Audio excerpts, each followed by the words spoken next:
Queridos, graça e paz da parte de Jesus, nosso Salvador. Nós estamos finalizando hoje uma série de reflexões e hoje em especial a gente vai abrir um texto bastante conhecido, que é o Evangelho de João, capítulo 14, verso 16. João 14, 16.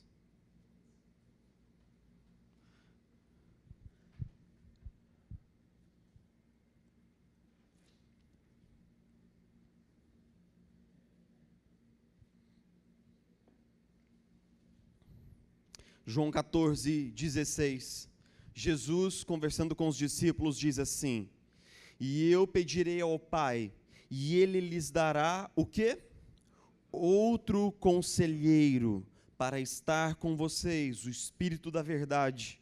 O mundo não pode recebê-lo porque não o vê nem o conhece, mas vocês o conhecem, pois ele vive com vocês e estará em vocês.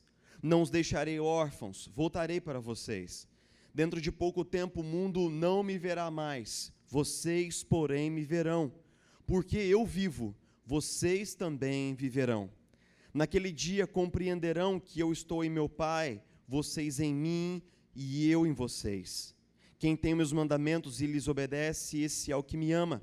Aquele que me ama será amado por meu Pai, e eu também o amarei e me revelarei a ele. Dá uma olhadinha no versículo 25, por favor. Tudo isto lhes tenho dito enquanto ainda estou com vocês. Mas o conselheiro, o Espírito Santo, que o Pai enviará em meu nome, lhes ensinará todas as coisas e lhes fará lembrar tudo o que eu lhes disse.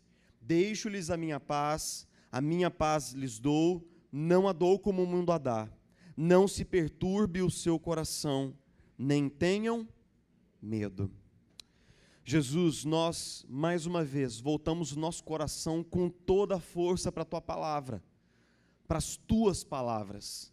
E nós pedimos, Espírito Santo, nosso conselheiro, nosso professor, nosso mestre, nosso intercessor, nosso advogado, por favor, abra o nosso coração, abra os nossos ouvidos, abra o nosso entendimento, para que tudo aquilo que talvez nós tenhamos entendido e ouvido até agora, aqui, conceitualmente, na nossa cabeça, possa cair de fato agora no solo do nosso coração, possa cair no lugar mais profundo da nossa alma e gerar frutos, fruto do reino, fruto do Espírito, fruto de paz. Nós oramos assim, Senhor, em nome de Jesus. Amém e amém. A gente veio conversando em janeiro, a nossa primeira série, teve a função de nos lembrar que nós vivemos sim em um mundo envolto pelas trevas, e que depois que os nossos pais abriram as portas da criação, por meio da sua desobediência, dentro da criação adentraram forças espirituais poderosas e malignas, e a gente se lembra sempre que a realidade do mal no mundo ela é sustentada por um tripé. O mal que está ao nosso redor, um mal espiritual, uma oposição espiritual, diabólica e demoníaca. O mal que está ao nosso redor, na forma de um sistema, na forma de uma cultura, na forma que aquilo que a Bíblia chama de mundo, e esse mal que existe dentro de cada um de nós, esse instinto, essa natureza, esse feeling para o pecado, que Paulo chamaria muitas vezes, escrevendo às suas igrejas, de carne, mas que na verdade ele quer dizer a natureza mais íntima do nosso coração. Você se lembra que Jesus, em certo momento, conversando com a multidão, ele diz assim: e do coração do homem provém todas essas coisas. E ele faz uma lista simplesmente aterrorizante de todo tipo de coisa feia, suja, maldosa e injusta que existe entre nós. Nós sabemos que existe um mal ao nosso redor, nós sabemos que existe um mal dentro de nós, e é justamente isso que quando nós voltamos nas palavras do Criador a Adão, nós conseguimos entender bem o significado. Ele disse: se vocês comerem do fruto, vocês certamente o quê? Morrerão. Eles comeram, eles não morreram instantaneamente, não morreram fisicamente, mas iniciou-se ali um caminho de morte espiritual, iniciou-se ali um distanciamento, um divórcio do Criador, iniciou-se ali um caminho de afastamento entre a criatura e o Criador. É por isso que Paulo, escrevendo aos Efésios, diz que todo homem nascido debaixo da semente de Adão, nascido dentro da linhagem de Eva, nasce espiritualmente morto. O que um morto pode fazer por si mesmo para melhorar a sua própria saúde? Absolutamente nada. O que nós podemos fazer para resolver a nossa condição espiritual? Para resolver o nosso distanciamento de Deus? Absolutamente nada. Talvez a grande pergunta que se impõe sobre nós é: e agora? Viverá o homem criado por Deus, criado para um relacionamento com Deus, viverá esse homem distante de Deus para sempre? Uma vez apartado da presença do seu Criador, uma vez retirado da presença do seu Criador, o homem viverá longe de casa para sempre. Nós fomos criados por Deus. Em algum lugar dentro do nosso ser ainda ecoa essa necessidade, ecoa esse desejo de um encontro pessoal com esse Deus que pode saciar todas as nossas necessidades. Mas viveremos nós para longe de Deus para sempre? A Bíblia é uma longa e eloquente resposta a essa pergunta. Toda a Bíblia, de capa a capa, é uma resposta a e agora? E agora, o que acontecerá com o ser humano criado por Deus? Ao longo dessas 2 últimas semanas, a gente veio caminhando no Evangelho de João, e eu já falei de vocês de várias características interessantes do Evangelho de João, mas uma última característica muito interessante do Evangelho de João é que, se você pisa no capítulo 13, até o capítulo 17 e 18, 1/5, ou melhor, 1/4 de todo o material do Evangelho, 1/4 de tudo que João escreve, diz respeito a cerca de 4 ou 5 horas do ministério de Jesus. E isso é simplesmente, assim, deixa a gente chocado ao olhar a maneira como João distribui o seu material. Do capítulo 1 até o capítulo 12, João está cobrindo 3 anos de ministério de Jesus. Mas quando nós entramos no capítulo 13, que é o lava-pés, e quando nós saímos do capítulo 17, que é quando de fato Jesus deixa o cenáculo e vai até o Monte das Oliveiras orar, nós temos 4, 5 capítulos cobrindo algumas horas da vida de Jesus. E nós nos perguntamos por que João se concentrou tanto nessas horas. O que está acontecendo aqui que é de tanta importância para que João possa se concentrar tanto tempo nessas poucas horas? Quando nós entramos em João 13, nós já descobrimos que João conta algo que Jesus fez que nenhum outro evangelista havia contado antes e que nem assoma nas epístolas paulinas, que foi o lava-pés. Um ato absolutamente radical de Jesus para mostrar a sua disposição de servir e a sua humildade no seu chamamento como Messias servo. Mas há um pouco mais do que isso. Porque é exatamente no imbróglio desses capítulos aqui que nós começamos a descobrir que Jesus começa a falar para os discípulos sem ambiguidade e sem ambivalência, quando ele entra no capítulo 14 dizendo abertamente: chegou o meu tempo de voltar para o Pai. Se você pega o primeiro capítulo de João, João vai dizer que Jesus é o Verbo eterno que existia com o Pai, o unigênito de Deus, que se tornou homem, deixou a sua glória e se tornou homem. Jesus havia vindo do Pai, ele havia sido enviado pelo Pai, mas agora, cumprido o seu ministério, ele sabia que havia chegado o tempo dele voltar para o Pai.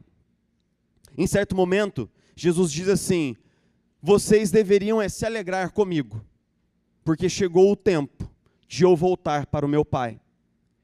Note que quando Jesus começa a falar sobre a sua partida nos primeiros versículos, ele começa a falar que ele está indo preparar morada para os discípulos, que eles não devem ser turvados, nem encurvados pelo medo, mas Jesus começa a entender e a pressentir e a vislumbrar que no momento em que ele for tirado dos discípulos, em que a sua presença física for retirada dos discípulos, eles vão cair debaixo de um espírito grande de orfandade.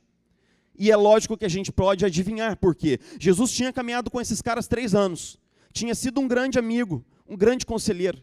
Jesus tinha a palavra certa na hora certa. Jesus tinha consolo, Jesus tinha conforto, Jesus tinha encorajamento, tinha exortação também. Mas Jesus era aquele amigo maravilhoso que havia caminhado com aqueles caras. Aqueles caras que eram olhados, eram vistos pela sociedade como um bando de gente à beira do caminho, todos eles excluídos, pescadores, gente comum, gente da ralé, como diziam os fariseus da época, mas Jesus havia olhado para eles, havia acreditado neles, havia investido neles. E agora havia chegado o momento de Jesus voltar para o Pai. Mas, exatamente nesse momento, Jesus diz algo que deve ter encaixado como uma luva no coração dos discípulos naquele momento. Ele diz assim: não deixarei vocês órfãos. Note que Jesus compreende exatamente qual é o sentimento que vai cair sobre os discípulos quando ele for crucificado, após ressurreto e então levado de volta ao Pai. Não vou deixar vocês como filhos sem pai, como vocês um dia se sentiram. E ele faz uma promessa gloriosa, ele diz: voltarei para vocês. Mas quando Jesus diz, voltarei para vocês, ele logo explica o que ele quer dizer. Ele diz assim: o meu Pai enviará um Espírito consolador sobre vocês, o Espírito da verdade. E no Evangelho de João, Jesus usa um termo muito específico para se referir ao Espírito Santo. A gente ouviu essa palavra antes, a palavra paráclito. A palavra paráclito, ela é basicamente uma pessoa encarregada de cuidar de outra pessoa.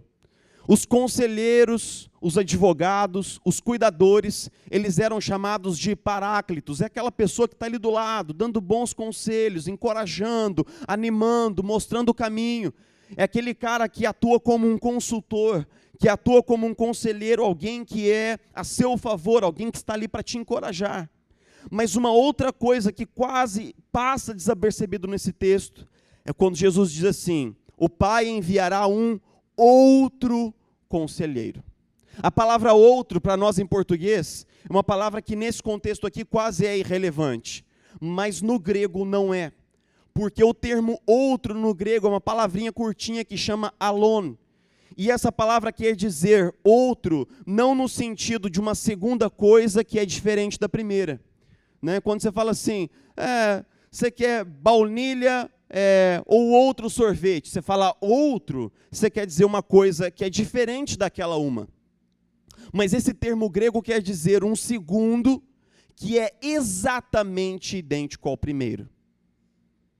O que Jesus está dizendo é que o conselheiro Espírito Santo é idêntico a ele mesmo, o próprio Jesus, em toda a sua maneira de amar, de encorajar, de confortar, de fortalecer e de ensinar os discípulos.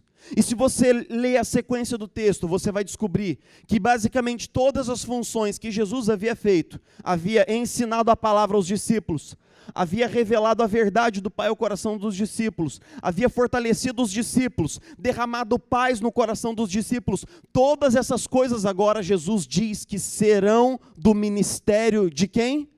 Do Espírito Santo. Mas o que é realmente importante para a gente entender é o seguinte: no versículo 26, Jesus diz assim: o conselheiro, o Espírito Santo, que o Pai enviará em meu nome. Então Jesus diz que o Espírito Santo, ele é o Espírito enviado pelo Pai. Mas logo na sequência do capítulo 16, ele diz assim: eu lhes afirmo que é para o bem de vocês que eu vou. Se eu não for, o conselheiro não virá para vocês. Mas se eu for para o Pai, eu o enviarei. E o que a gente começa a descobrir juntando as peças de João 14 e 16? Você se lembra que Deus desenvolveu um plano missionário para nos alcançar, para alcançar a mim e a você. O Pai é aquele que envia. O Pai é aquele que envia o seu Filho. O Pai é aquele que envia o pão que desce do céu. Jesus é o missionário que, por amor ao Pai e por amor a nós, aceita uma missão de morte. Vem em humildade, cumpre a sua missão até o fim. Mas o Filho, após a ressurreição, volta para o Pai. E nós poderíamos imaginar que toda a missão de Deus está encerrada, porque o Pai já enviou o seu Filho. O Filho já obedeceu ao seu mandato. Mas agora o Pai e o Filho juntos enviam o Espírito Santo de Deus. E o Espírito Santo de Deus continua a atividade missionária de Deus no mundo. Continua fazendo missão e atuando exatamente agora nos corações que ouvem e discernem o Evangelho. Quando você vai para o capítulo 16, Jesus diz exatamente assim: quando ele vier, o Consolador, convencerá o mundo do pecado, da justiça e do juízo. Do pecado, porque os homens não creem em mim. Da justiça, porque vou para o Pai e vocês não me verão mais. E do juízo, porque o príncipe deste mundo já está condenado. Jesus diz que o Espírito Santo, após a sua vinda, continuará fazendo o papel missionário de converter e convencer os corações dos homens à verdade do Evangelho. Ele nos convence do nosso pecado. Nós não conseguimos ver a feiura do nosso pecado, a mesquinhez, a infantilidade do nosso pecado sozinhos. Olhando no espelho, nós somos cegados. Olhando para dentro de nós, nós vemos as coisas que nós achamos virtuosas e nós minimizamos os nossos pecados e as fissuras do nosso caráter. Só o Espírito Santo pode nos dar percepção real sobre a nossa condição espiritual interior. Mas mais do que isso, nós não conseguimos entender a justiça de Cristo, senão pela ação do Espírito Santo. Nós não conseguimos entender o quão distante, o quão santo Ele é, se não for por essa ministração do Espírito Santo. E mais, nós não conseguimos entender a iminência do julgamento que se abaterá sobre toda a humanidade, se não for esse senso de urgência que só pode ser gerado pelo Espírito Santo. Então o Espírito Santo, ele continua a obra missionária. Ele continua trabalhando nos corações de homens e mulheres, fazendo-os discernir o sentido do Evangelho e as implicações do Evangelho. Mas esse texto termina com uma promessa maravilhosa. E eu quero ler de novo os versículos 18 a 20, que diz assim: não os deixarei órfãos, voltarei para vocês. Dentro de pouco tempo o mundo não me verá mais, vocês, porém, me verão. Porque eu vivo, vocês também viverão.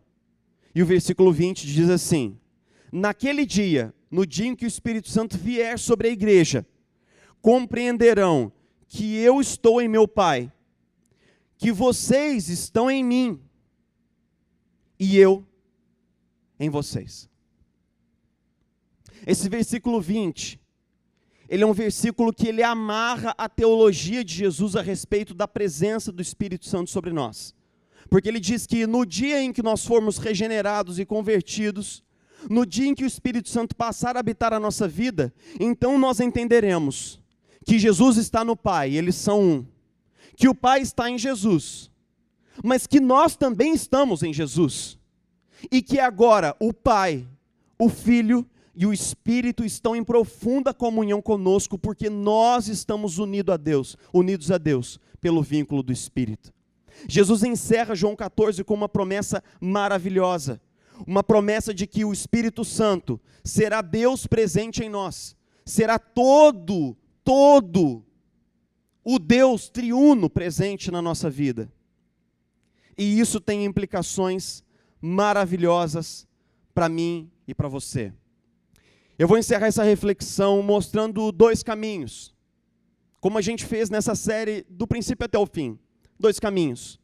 a gente se lembra que a verdade do Evangelho é uma verdade a qual sempre demanda resposta. Sempre demanda resposta. Lembre-se de que diante do Evangelho ninguém consegue ficar neutro. Não há neutralidade diante do Evangelho. O Evangelho é aquela notícia que separa o mundo, que divide, é aquela notícia que cinge, é aquela notícia que causa mesmo separações, porque diante do Evangelho ninguém consegue ficar neutro, ninguém pode ter apenas simpatia por Jesus, nós só podemos servi-lo como Senhor, ou crucificá-lo como usurpador, não há uma outra via. E se você compreende que Jesus Cristo é o seu Salvador, se você tem seguido a Jesus Cristo como o seu Senhor, então eu tenho uma boa notícia para te dizer, porque exatamente sobre você e sobre a sua vida, séculos e séculos de promessas se findam e se cumprem. Quando você recebe a Jesus como seu único Senhor e Salvador, séculos e séculos de promessas se findam e se cumprem. E por quê? Eu não sei se você se lembra a ocasião em que as promessas de Jesus em João 14 se cumpriram, mas foi mais ou menos assim. Jesus ressurgiu dos mortos no domingo, apareceu para os discípulos em várias ocasiões, e em uma última oportunidade ele disse assim: vão para Jerusalém, fiquem lá, fiquem em oração, esperando a vinda do Espírito Santo, ele encherá vocês com poder e vocês serão minhas testemunhas. Aquela igreja ouviu e obedeceu, eles permaneceram em oração. Dias depois, exatamente na celebração da festa do Pentecostes, que era uma festa judaica, a festa que envolvia uma grande movimentação em Jerusalém, o texto diz, em Atos 2, que os discípulos estavam reunidos orando, um vento impetuoso encheu o lugar onde eles estavam, toda aquela estrutura tremeu fisicamente, e sobre a cabeça de cada um dos presentes, não apenas dos apóstolos, não apenas de algumas pessoas, mas de todos os que estavam ali, cerca de 120 homens e mulheres, o Espírito Santo desceu na forma de uma flâmula, de uma língua de chama, e naquele exato momento, eles cumpriram uma profecia que havia sido predita muitos séculos antes deles.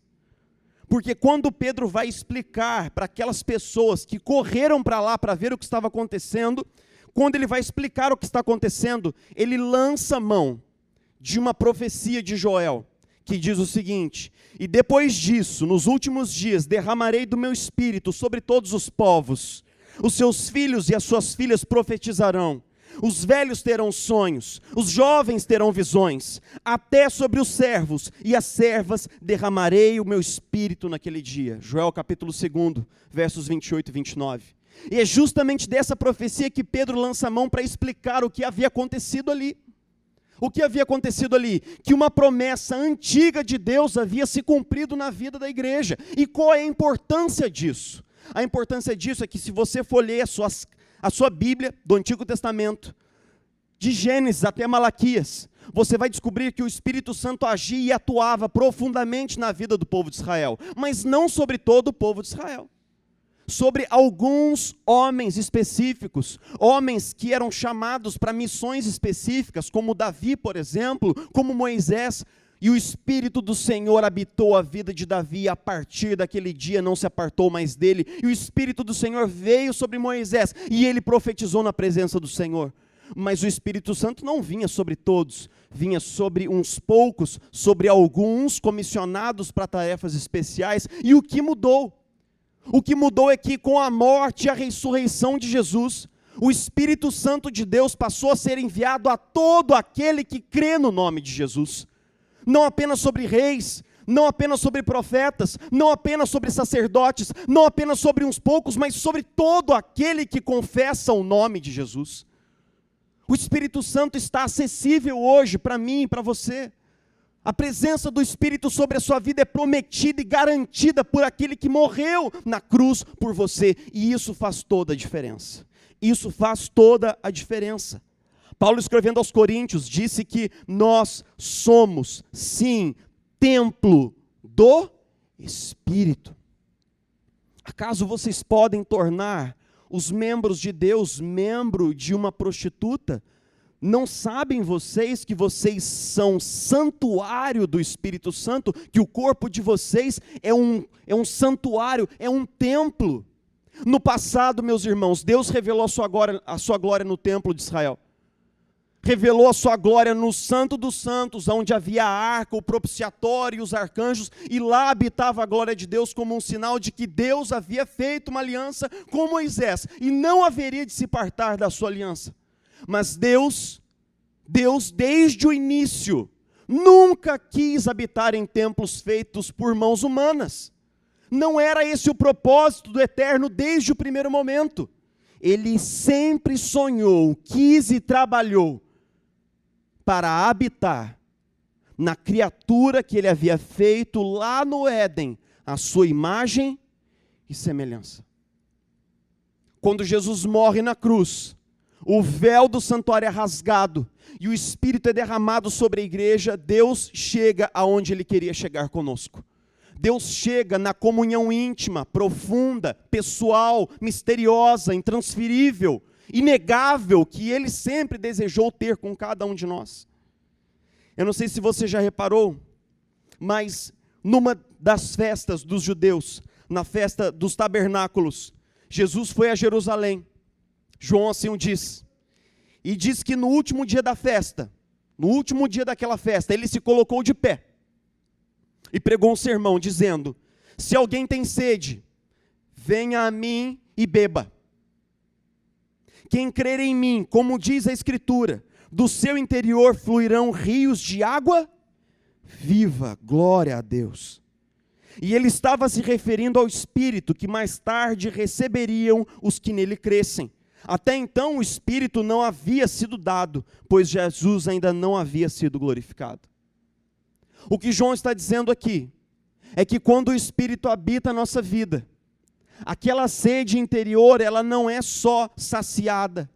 Aquilo que nós vínhamos buscando em relacionamentos, em dinheiro, em carreira, em status, em sucesso, em renome, tudo aquilo que nós viemos buscando de forma tão sedenta, isso tudo é saciado pela presença do Espírito em nós, mas muito mais do que isso. Você se lembra do que Jesus disse à mulher na beira do poço? Se você beber da água que eu lhe der, do seu interior fluirão rios de água viva. Há uma promessa de saciedade, há uma promessa de completude, há uma promessa de plenitude, há uma promessa de saciedade. E por quê? Porque se você roda o Novo Testamento, você descobre que o Espírito Santo de Deus, ele é tudo em nós, através de nós e até mesmo apesar de nós. Até mesmo apesar de nós. Por exemplo, quando você e eu não sabemos orar, e nós não sabemos orar como convém, diz a Escritura, o Espírito ora em nós. Ele ora até mesmo por nós. Romanos 8, 26. Quando nós temos dúvidas na caminhada, por causa do sofrimento e da espera, de coisas e sofrimentos que se abatem sobre nós, quando nós temos dúvidas se Deus se importa conosco, se Deus sabe o que está acontecendo lá na minha casa, no meu casamento, quando eu tenho dúvidas se o Pai tem um caminho para mim, e Ele tem cuidado para mim, e Ele tem caminhado comigo, o Espírito ora conosco, e nos ensina a orar, dizendo: Abba, Pai. Quando nós nos esquecemos das promessas de Jesus, Ele nos ensina a palavra de Deus e nos relembra a palavra de Deus. João 16. Quando nós somos tentados pelo inimigo, e grande tentação se abate dentro do nosso coração, esse mesmo Espírito coloca os nossos pés no caminho certo, nos dá discernimento entre o certo, nos dá discernimento do errado, e firma a nossa vontade nos caminhos do Senhor. Gálatas, capítulo 5, versículo 8. Quando nós nos sentimos vazios, quando nós nos sentimos à beira do caminho, quando no nosso coração nós temos aquele buraco de um luto, de um relacionamento que terminou, de um amor não correspondido ou mal compreendido, de uma expectativa a respeito do casamento que não se consumou, quando eu tenho um buraco no coração a respeito da minha profissão que não chegou onde eu queria, e da minha vida que não está onde eu gostaria que estivesse, quando eu sinto esse buraco dentro de nós, Deus nos diz: não se embriaguem com o vinho no qual há dissolução, mas enchei-vos do meu espírito. Queridos, nós temos promessas maravilhosas. Por meio de Jesus, o Espírito foi derramado sobre nós. Por meio do Espírito, nós temos uma comunhão viva, intensa, plena com Deus. Eu não sei se você já teve, mas eu acredito que sim, essa experiência. E eu tive no meu período de estar longe da casa do Senhor. Todo mundo conhece aqui o meu testemunho. Quando eu completei 18 anos de idade, no dia em que eu completei 18 anos de idade, minha irmã morreu. Minha irmã de 2 anos de idade. Aquilo foi um baque para mim. Eu falei: Deus, eu quero um tempo. Você não faz o que você promete, você não cuida dos seus. A gente fez tudo, você não fez nada, então a gente precisa de um tempo na nossa relação. E revoltado com Deus, revoltado com tudo aquilo, magoado, chateado e decepcionado, eu saí da igreja. E eu fiz tudo aquilo que todo incircunciso filisteu faz nesse tempo, né? Procura falsa alegria nos falsos amigos, falso júbilo nas falsas celebrações. Mas é engraçado, às vezes eu estava no meio de uma festa com os amigos, e em um segundo, o Espírito Santo falava ao meu coração com uma voz absolutamente clara, nítida, cristalina, mas suave, amorosa, nunca assim, digamos assim, era com tanto amor que eu não me sentia rejeitado, eu me sentia amado, mas essa voz dizia: o seu lugar não é aí. O seu lugar não é aí. Em muitas outras vezes, em outros lugares, essa voz compelia no meu coração, me perguntando: o que você está fazendo aí? E quando eu comecei a me endurecer mais e mais, aquela voz começou a dizer ao meu coração: quando você vai voltar para mim? Foi em setembro do ano de 2003.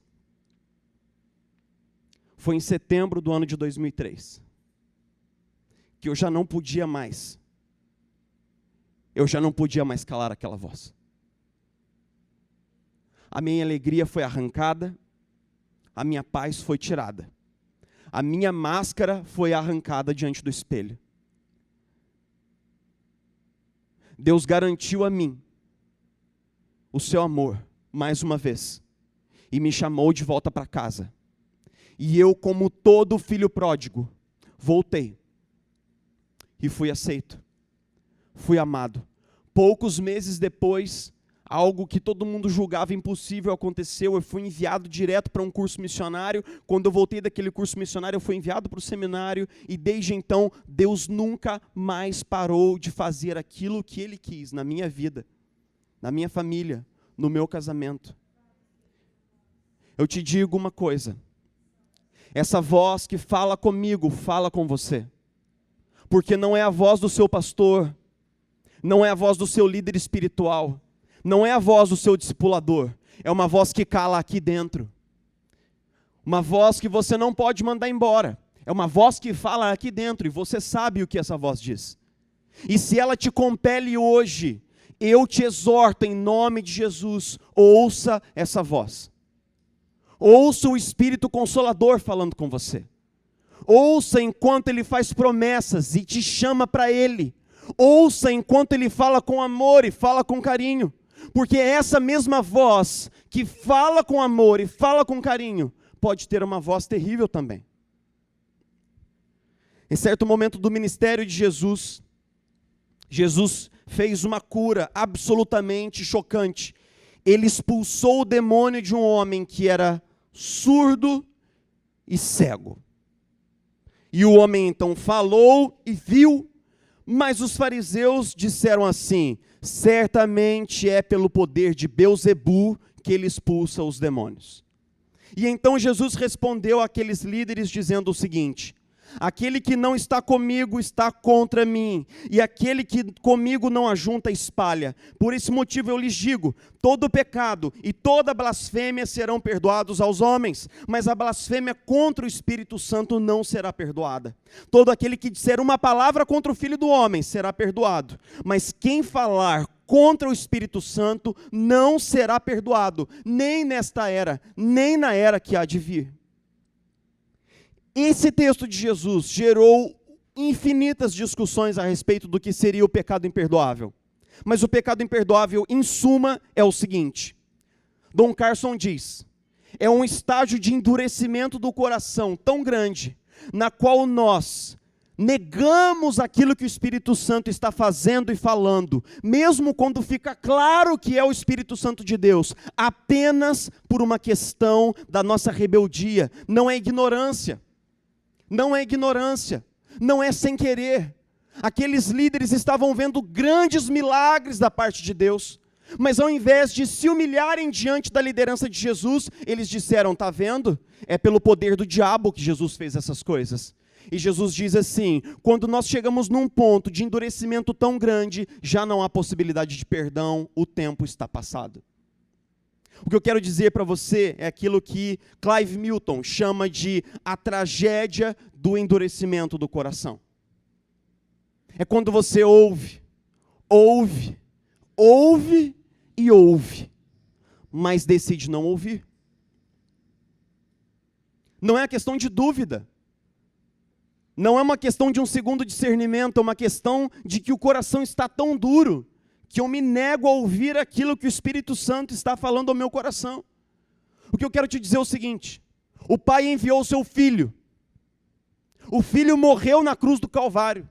E Deus ainda assim enviou o seu Espírito ao nosso coração para contender conosco, para falar aqui dentro a verdade de Deus e nos mostrar o caminho. Então Deus foi muito além do extremo, Deus foi muito além do seu limite.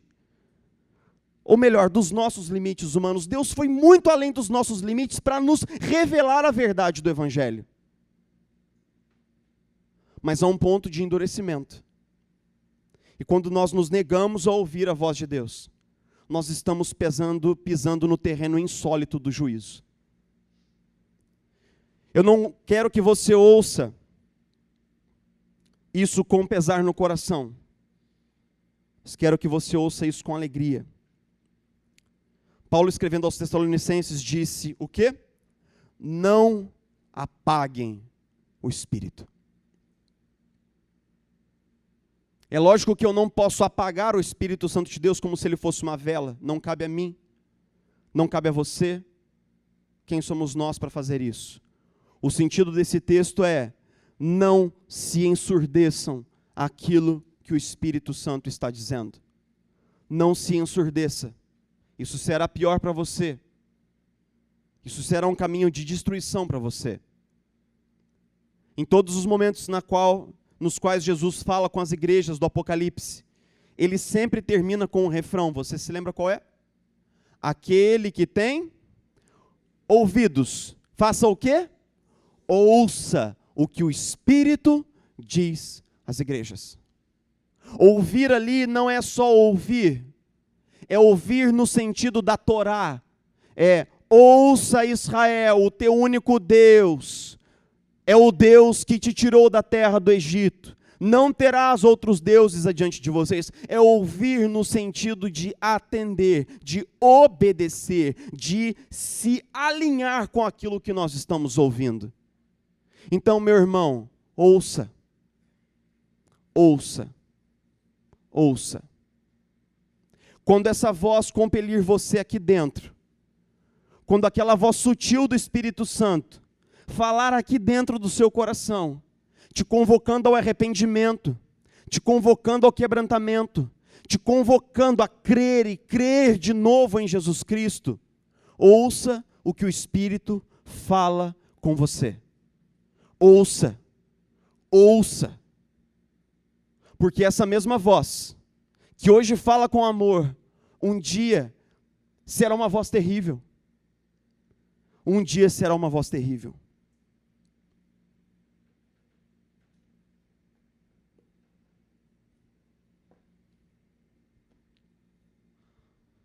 Há um trecho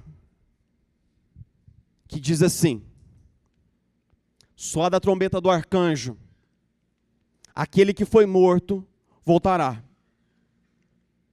trazendo consigo todos os que dormiram no Senhor. Todo olho o verá. Aqueles que o traspassaram o verão. Pense só em como é absolutamente chocante esse trecho. Aqueles que o traspassaram o verão. Aqueles soldados romanos estavam tão próximos da verdade, tão próximos da resposta, tão próximos do Filho de Deus, mas eles o traspassaram. E aqueles que o traspassaram o verão. Como será terrível para alguns o dia da volta de Jesus Cristo. Como será terrível. Como será um dia de lamento. Como será um dia de tristeza. Como será um dia de rasgar as vestes, de jogar-se ao chão. Como será um dia de desespero, o dia da volta do Senhor. Mas se você lê Apocalipse até o fim, essa não é a perspectiva daqueles que nasceram de novo, nasceram do alto, nasceram do Espírito. Esses clamam com João dizendo assim: ora vem, Senhor Jesus, Maranata. Ora vem, Senhor Jesus. Do tipo, vem logo, Jesus, vem logo. A gente mal pode esperar para estar na tua presença e dançar para todo sempre contigo. A gente mal se aguenta. Então, vem logo, Senhor Jesus. Que o Evangelho nessa noite, meu irmão, no seu coração, possa ser uma boa notícia de alegria. Uma boa notícia de que tudo aquilo que podia ser feito para resgatar você foi feito. Porque esse Deus triuno, esse Deus que é Pai, Filho, Espírito, todos eles se envolveram nessa obra maravilhosa que é a sua salvação. E que hoje é plena, está pronta, acabada. Você é declarado justo, você é declarado filho e filha de Deus. Que nós possamos descansar nisso e permitir que essas palavras moldem também em nós um coração missionário, como é o coração do nosso Pai. Vamos orar juntos?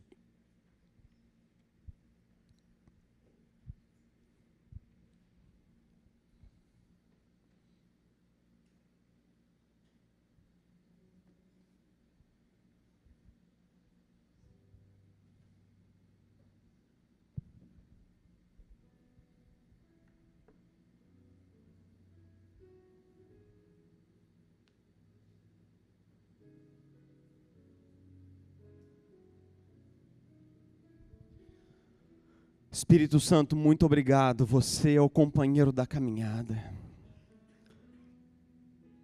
Você é o amigo que sempre faltou, Jesus. Você, Espírito Santo, Consolador amado, é a própria presença de Jesus vivendo em nós. Obrigado, Espírito Santo, porque nos dias mais tenebrosos, é a sua perseverança que persevera em nós. Obrigado porque nos dias mais tristes, você é a nossa alegria e a nossa segurança. Obrigado porque para muitos de nós que não fomos amados, não fomos aceitos, não fomos incluídos, o seu amor, o seu carinho, o seu incentivo, a sua voz, é de fato aquele abraço que faltava na nossa vida. Obrigado, Jesus. Porque certamente para muitos de nós faltou amor em casa, faltou uma palavra de elogio e de apreciação, mas a tua presença vivendo em nós, nos garante que nós fomos aceitos pelo Pai, nos garante que nós somos discípulos de Jesus. A sua voz concorre conosco em amor, em graça, em misericórdia, e a sua verdade é dita com tanto amor que nos edifica, ainda que por hora nos machuque. Você também nos exorta, Espírito. Você também quebranta o nosso coração nos tempos de dureza e nos mostra como nós estamos frios, nós que um dia estivemos tão próximos do Pai. Você nos exorta pedindo que a gente volte para casa, pedindo que a gente volte ao primeiro amor. Você concorre conosco, falando palavras suaves, mas agridoces também ao nosso coração. Então nós pedimos, Espírito Santo de Deus, venta sobre a nossa comunidade com um vento impetuoso, com um vento santo, com um vento transformador, curando os nossos casamentos, visitando as nossas famílias, convertendo o coração dos pais aos filhos, convertendo o coração dos filhos aos pais, curando, Senhor Jesus, traumas antigos, feridas abertas, sarando, curando, libertando, quebrando cadeias que já estão na nossa vida há tanto e há muito tempo, mas já é tempo, Senhor, de liberdade. Aonde há o Espírito do Senhor, aí há liberdade. Aonde há o Espírito do Senhor, aí há liberdade, em nome de Jesus. Senhor, o mesmo avivamento que a tua igreja primitiva experimentou, nós pedimos, nós ansiamos, nós oramos, nós rogamos, nós buscamos, nós ansiamos, Senhor. Porque, Senhor, essa luta não pode ser vencida por carne e sangue. Essa luta não pode ser vencida, Senhor Jesus, por carne e sangue. Ela só pode ser vencida no poder do Teu Espírito, Jesus Cristo. Ela só pode ser vencida no poder do Teu Espírito. Nos dá discernimento espiritual para nos lembrar que nós precisamos agora do poder do Teu Espírito. Na nossa família, na nossa casa, no nosso casamento, na nossa vida. Nos ajuda, Senhor, nos ajuda, Senhor. Essa é a nossa oração, essa é a nossa oração, em nome de Jesus, em nome de Jesus, em nome de Jesus, amém.